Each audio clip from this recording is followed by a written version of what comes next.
So this whole exercise is related to questions related to chemical energetics from Unit 2 topic. So the first question, which equation represent the standard enthalpy change of formation? So the definition for standard enthalpy change of formation is that when elements in the standard form form 1 mole of a compound,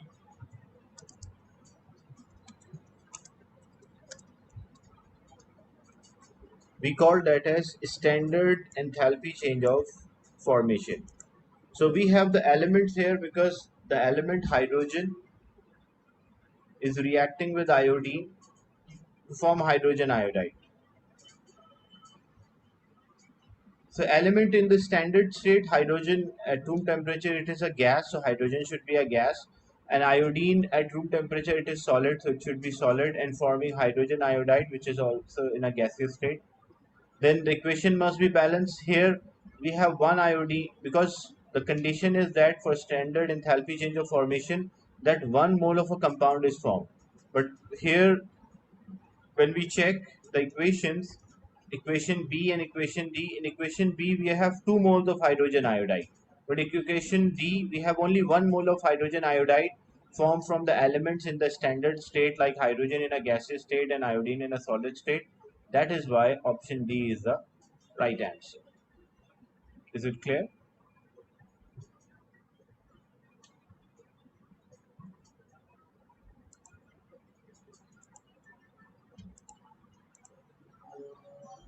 Moving on to the next question. Question 2. When 50 cm cube of hydrochloric acid concentration 2 mole per dm cube is added to 50 cm cube of sodium hydroxide of concentration 2 mole per dm cube, the temperature increased by 13. The equation is given for reaction between hydrochloric acid and sodium hydroxide, which result in a formation of sodium chloride and water. The experiment is repeated using 25 cm cube of hydrochloric acid and 50 cm cube of sodium hydroxide. What is the temperature increase or what is the temperature change? So how we can relate the enthalpy change or the energy change with mass and temperature? So we have the formula that E is equals to Cm delta T. Or if we make a subject, delta T is our subject, so we change the equation, so it will be E divided by Cm is equals to delta T. So what this equation shows that the temperature change is directly proportional to energy release or the number of the moles, because greater the number of the moles, greater the energy released. And it shows that temperature change is inversely proportional to mass or the volume of solution. As for these type of questions, we consider that the density of the solution is 1 gram per cm cube, so the mass is same as the volume. Now originally, how many moles are there? As we know, the ratio is 1:1 between sodium hydroxide and hydrochloric acid. So initially, how many moles of sodium hydroxide and hydrochloric acid are reacting? 50 cm cube. So we divide by 1000, so it will be 0.05. And the concentration is given 2. So moles equal concentration into volume. So the concentration is 2 and the volume is 0.05. So it will be 0.1 mole. So initially, we are using 0.1 mole of hydrochloric acid. But then we change the experiment. We are using 25 cm cube of same concentration. So 25 cm cube means 0.025. That's the volume. And to get the moles of hydrochloric acid, initially we use 0.1 mole. But now with the same concentration is given 2. So 2 multiplied by 0.025. So we are using 0.05 moles. So originally we were using 0.1 moles of hydrochloric acid, but now we are using 0.05 moles. So it means the moles is half, so energy release will be half. So this, if energy release is half, the temperature change will be half. That is first thing. Now what about the volume? The total volume of the solution, the total volume in the beginning we used 50 cm cube of hydrochloric acid and it was mixed with 50 cm cube of sodium hydroxide. So in the first experiment we used 100 cm cube of the solution, the total volume. But in the second experiment we used 25 cm cube of sodium hydroxide and 50 cm cube. So we are using only 75 cm cube of the total solution. So what is the change here? So what is the change in the volume? Originally, if we are using 100, but now we are using only 0.75, 75. So 100 divided by 75. So the volume is changed by 1.33.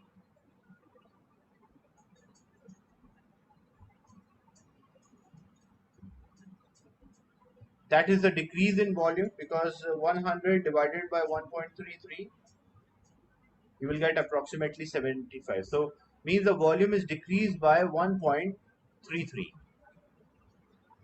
And what is the relation between the volume or the mass and temperature change? They're inversely proportional.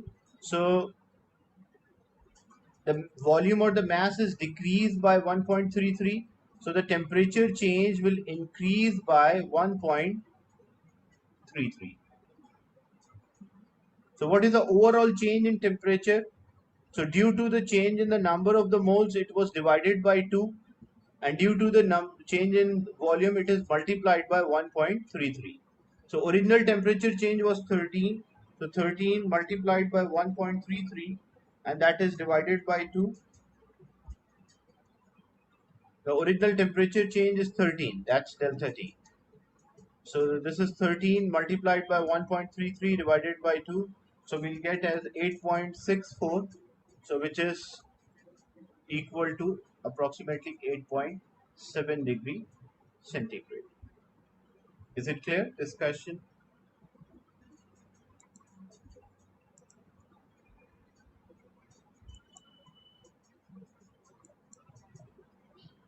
So simply you relate the temperature change proportional to energy release or the number of moles, and temperature change is inversely proportional to volume or the mass. So mass was changed by 1.33, decreased by 1.33, so temperature change multiplied by 1.33. And the number of the moles are divided by 2, so temperature change should also be divided by 2. So simply the temperature change should be divided by 2 and multiplied by 1.33, and this was 13, so we got 8.7.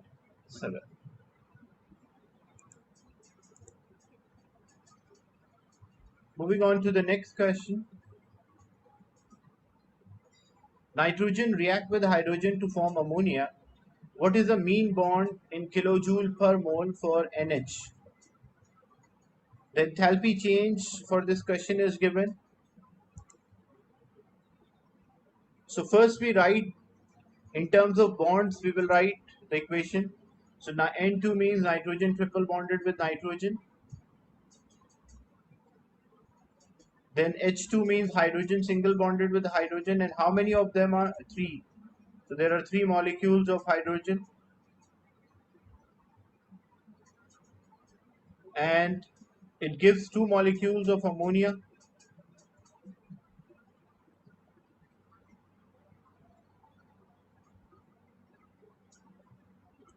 And the energy change when this reaction occurs, the energy release at forward reaction is exothermic, as it shows that minus 92 kilojoule per mole of energy is released. So simply the formula is bond breaking minus bond forming is equals to energy change. So bond breaking, I'm writing in short BB, that's a bond breaking. So what are the bonds we are breaking? Nitrogen, nitrogen triple bond is there, and 3 of the hydrogen, hydrogen single bond. So this will be 945 plus 3 times 436. That's a bond breaking. Then bond forming, the bonds which are formed, NH bonds are formed 1, 2, 3, 4, 5 and 6. So there are 6 NH bonds are formed that we are finding. And the formula which relate this bond breaking minus bond forming is equals to energy change, and the forward reaction is exothermic. So we will substitute in the formula that bond breaking minus bond forming is equals to enthalpy change or energy change. So bond breaking was 945 plus 3 times 436 minus the bond forming is 6 times the NH bond, and we are finding for each only, and the enthalpy change is minus 92 kilojoule per mole. So we only need NH, the energy for NH bond. So it will come out after solving this. This 945 will move to other side. It will come out as 391 kilojoule per mole. That is a bond energy for NH. Simply, we have to move this 945 other side, 3 times 436 other side, and then the 6 is multiplied, will divide. So our final answer will be 391 kilojoule per mole.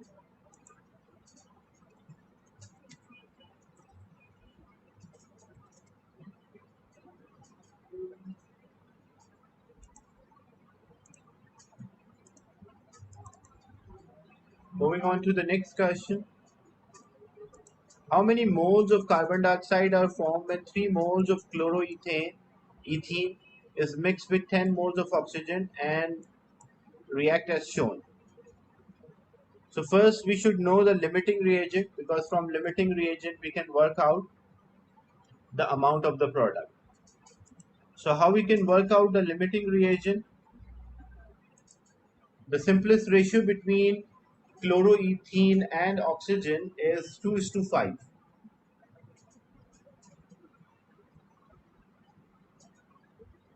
If we have 3 moles of chloroethene, then how many moles of oxygen are needed? X, cross multiply. So it will be 3 multiplied by 515, and that divided by 2, that's equal to 7.5.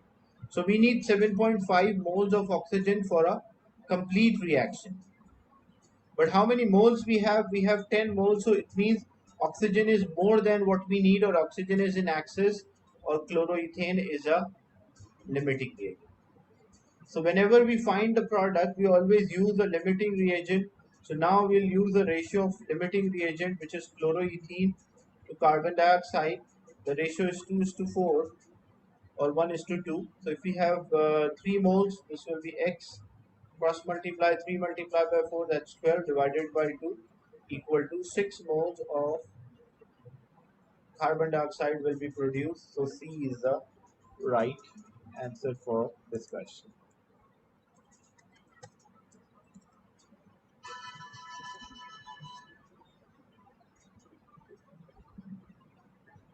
So whenever both reactants are given, we always use a limiting reagent. So first step should be finding the limiting reagent, and from limiting reagent you will find the desired product. This is a structure question related to chemical energetics. This question is about hydrated salts.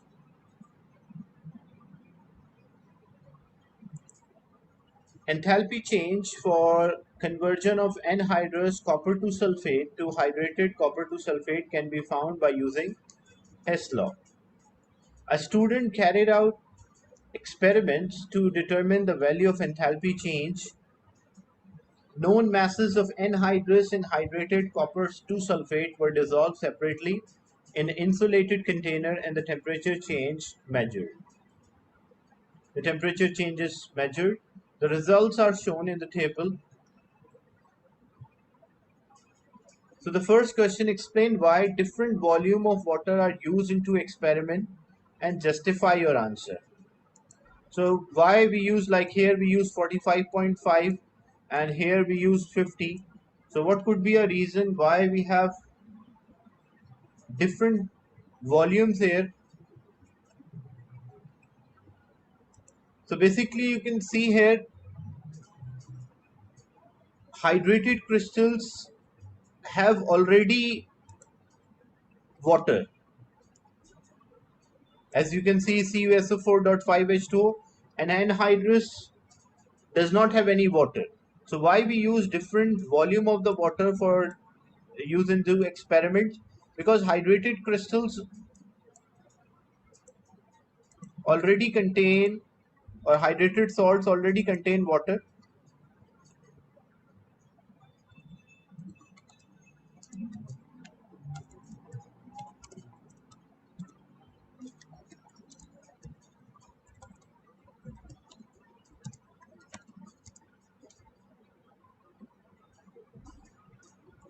so that the total amount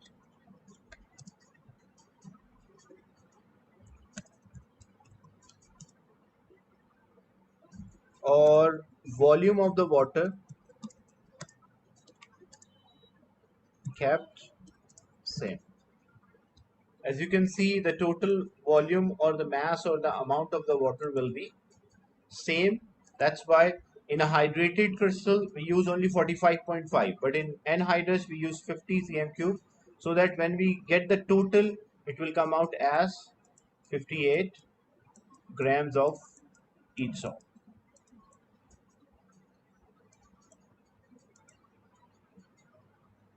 Next question, calculate the enthalpy change for solution in kilojoule per mole for anhydrous. Assume that the specific heat capacity of a solution is 4.2 and density of a solution is 1 gram. So when they say density of a solution is 1 gram, so we can consider the volume and the mass have the same value.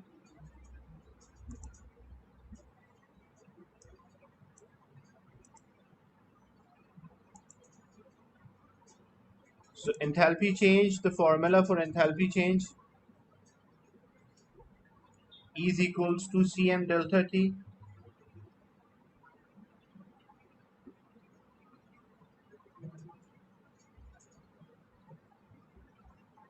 So specific heat is given 4.2. But what about the mass? The mass of a solution is same as the volume of the solution. And what is the volume of solution used for anhydrous? We use 50. That's why the mass is 50. And the temperature change here, that's 16. So that is equals to 16. This will give answer in joules because the specific heat is in joule per gram. So this, our answer will be in joules, which is 3360 joules. But we should always convert this answer into kilojoule. So to get the answer in kilojoule, we'll divide by 1000. So it will be 3.36 kilojoule. But we need enthalpy change. Enthalpy change is kilojoule per mole. So what about the moles? The formula for moles, moles equal mass in gram divided by molar mass. So we have the mass in gram, that's 8. And what about the molar mass? Molar mass of copper sulfate, how we can work out?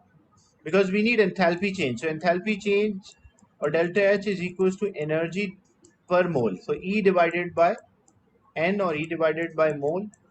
So how to get the moles? We have the mass in gram divided by molar mass. So copper is 64 plus sulfur is 32 plus oxygen is 16 times 4. So this will give us the moles of anhydrous copper sulfate. So 8 divided by approximately 159.5 or 160, you can also say. So we'll get the mole 0.050. So these are the moles of copper sulfate, but we need enthalpy change. So enthalpy change is energy divided by mole, so 3.36 kilojoule divided by mole 0.05. So we'll get enthalpy change as 67 kilojoule per mole. This will be the enthalpy of solution. And here the temperature change is given plus 16. So what is the meaning of plus 16? It means the temperature difference of final temperature is higher than the initial temperature. So it means this reaction is exothermic. So how we represent the enthalpy change for exothermic? So it should be negative value. So here we should write minus 69 kilojoule per mole.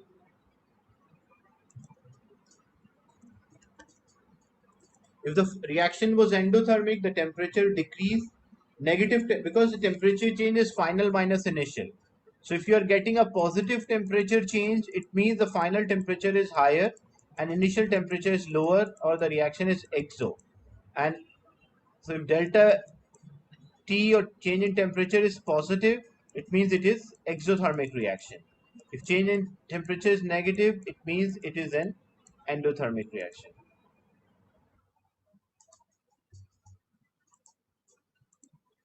So this was 69 kilojoule per mole. Complete the Hess cycle by adding two arrow heads. So how we represent a Hess cycle and the two arrowheads, which direction we should show? So here, because the overall energy change is independent of the route or the path which we follow. So complete the Hess by adding two arrows. So what happened? If we have anhydrous copper sulfate, we add water, so it will become aqueous copper sulfate. Or if we have hydrated copper sulfate and we add water, so it will also form aqueous copper sulfate. So the both arrows should point outward.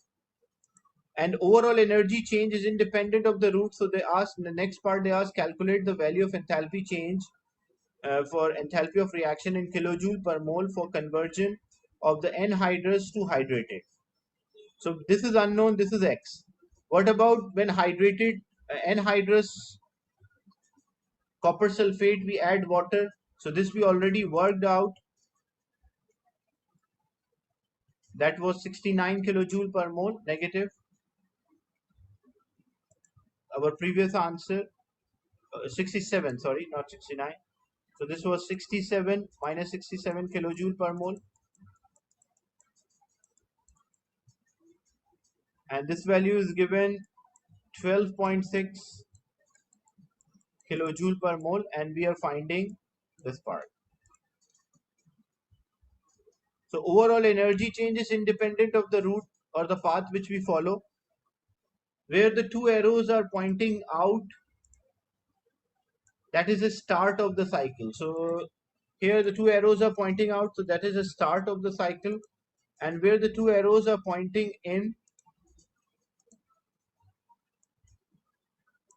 that is the end of the cycle.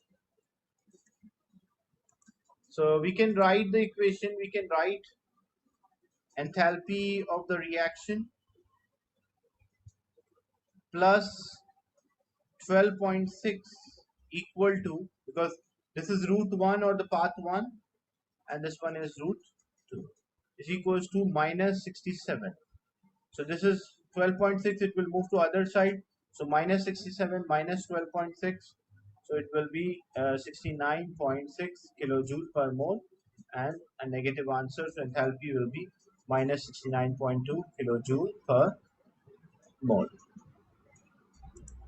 That is the overall in not 69, 79 basically, because it is 67 and then 12.6. I thought it was 2.6, but that's 12.6, so it will come out as 79.6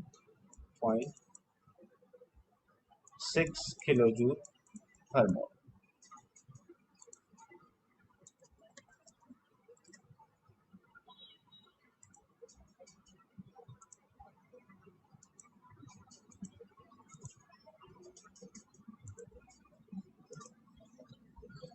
Moving on to the next question. Hydrates of sodium carbonate may be represented by a formula Na2CO3 dot XH2O. The value of X can be found by making up a solution of sodium carbonate and titrating with a solution of hydrochloric acid of known concentration, A known mass of sodium carbonate was dissolved in water and made up to a mark 250 cm3, and 25 cm3 portion of was titrated with 0.09 mole per dm3 hydrochloric acid using methyl orange as an indicator. The mean titer was 25.6. The equation for neutralization of sodium carbonate to hydrochloric acid is given. Calculate the amount in moles for sodium carbonate in 25 cm3. So first we have the concentration and we have the volume of hydrochloric acid.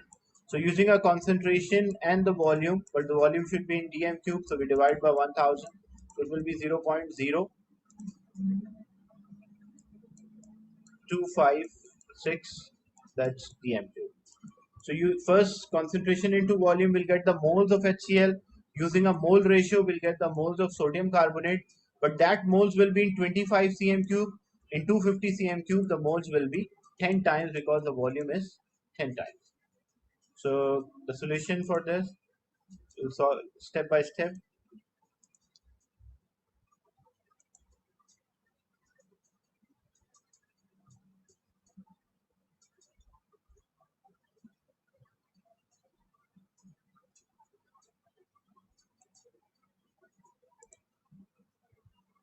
So the first part, it is moles of HCl,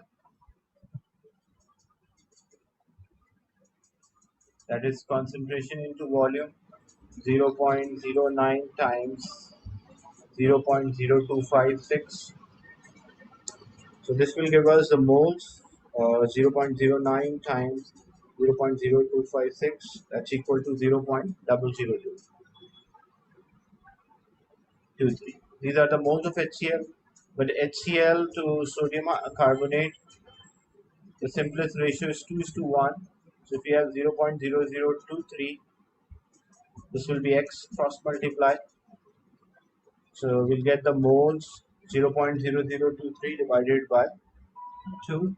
So we'll get the moles 0.001152. But these are the moles in 25 cm cube of solution which we titrated, but original solution was 250 we made in a volumetric flask. So in 250 cm cube, because the volume is 10 times, so moles will also be 10 times. So this will be multiplied by 10. So our final answer will be 0.01152 moles of sodium carbonate in 250 cm cube solution.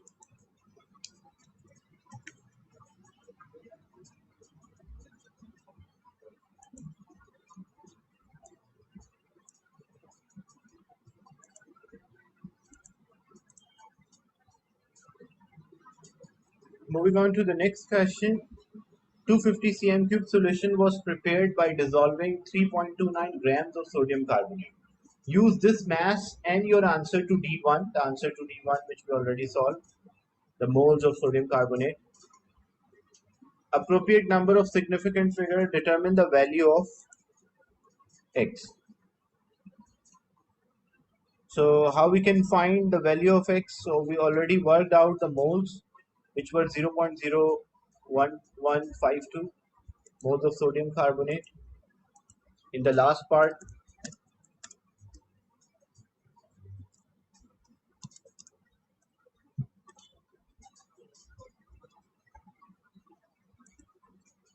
so 0.01152 are the moles of sodium carbonate. Now using these moles, first we'll find the mass of sodium carbonate which was there in the solution, because they mentioned we took the total mass. This was the total mass of hydrated sodium carbonate. So first what we'll do, we'll find the mass of sodium carbonate in it. So to get the mass of sodium carbonate, we have the moles and we have the molar mass of sodium carbonate.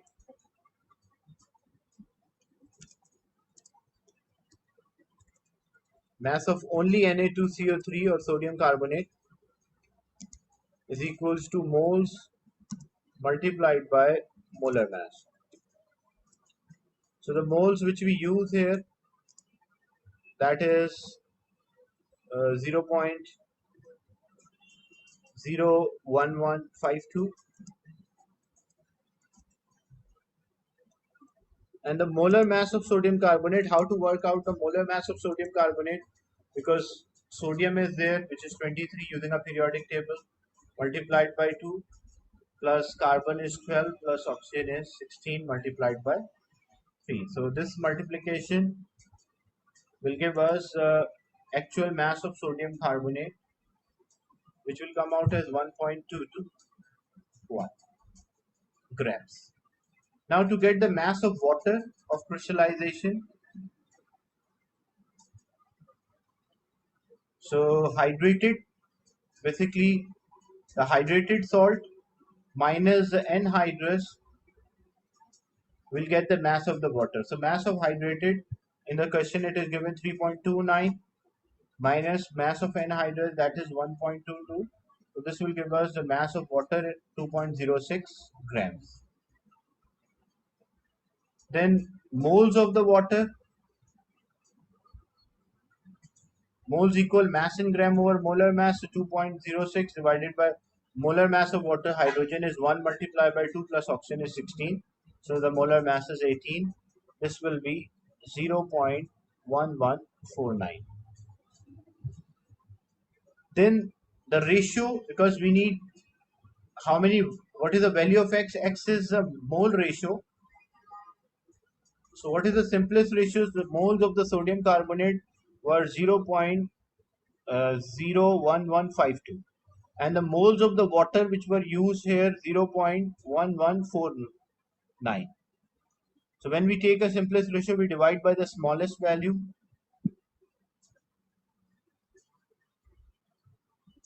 So when you divide by the smallest value, the ratio, it will come out as 1 is to 9.98 or approximately 10. So simplest ratio is 1 is to 10. So if you have 1 mole of sodium carbonate, we will have x moles of 10 moles of water. So what is the value of x? The value of x is equals to 10.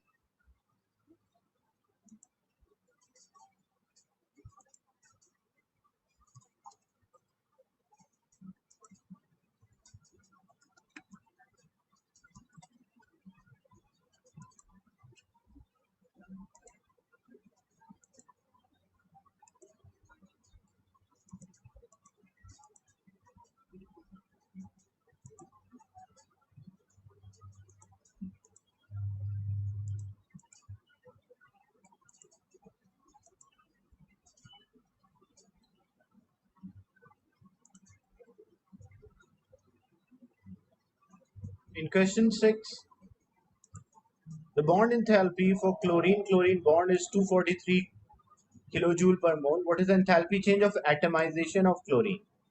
So when we write this equation, it means like when we have chlorine molecule, it will we break the bond and form chlorine atoms in a gaseous state. The enthalpy change here is 243. But enthalpy change of atomization means when we produce 1 mole of chlorine atom in a gaseous state. So if we are producing 2 moles, the energy change was 243. But if you are producing 1 mole or half mole, compared to the first value, it is half. So the enthalpy change value will also be half. So half of 243 is 121.5. So C is the right answer. And it should be a positive value. Why it will be a positive value? Because atomization is an endothermic. That's why it is a positive value.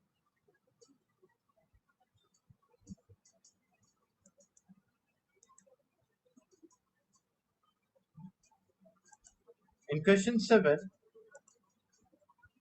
the standard enthalpy change of neutralization for reaction between sodium hydroxide and hydrochloric acid is minus. So it means the reaction is exothermic. So either A will be answer or B. And for exothermic reactions, what happens? The temperature rise or increase, so it will be A.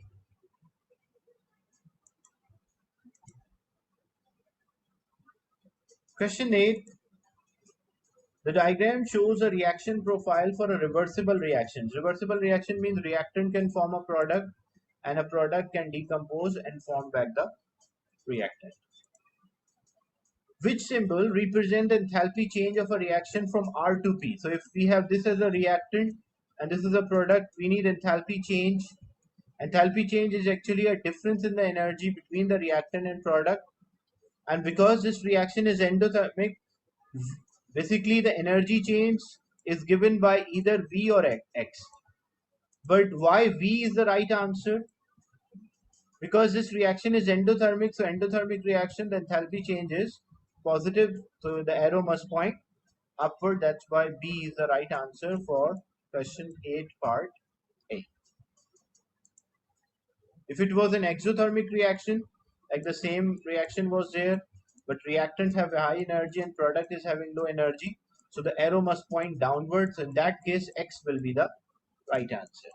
But because this is an endothermic reaction in terms of R to P, so enthalpy change should be positive, or B is the right answer.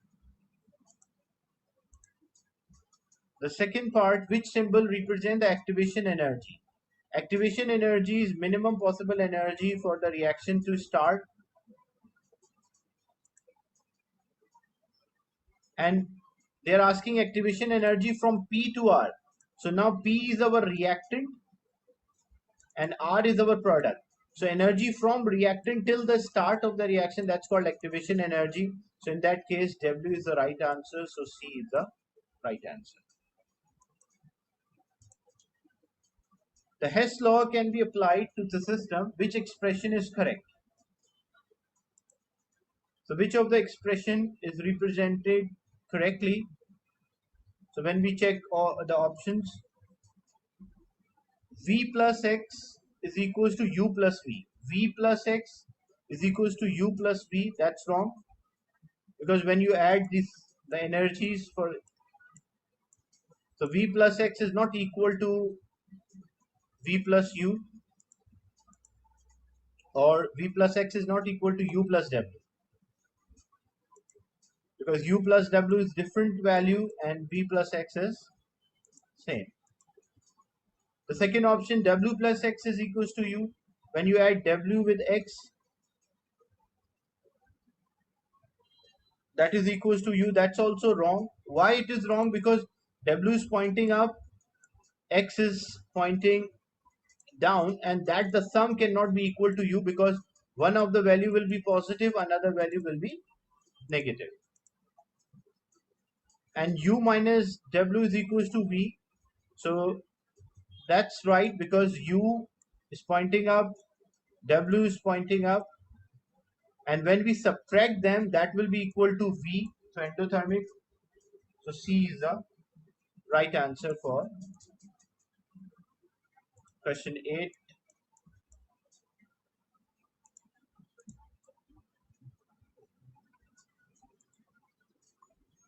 So these are the questions from chemical energetics.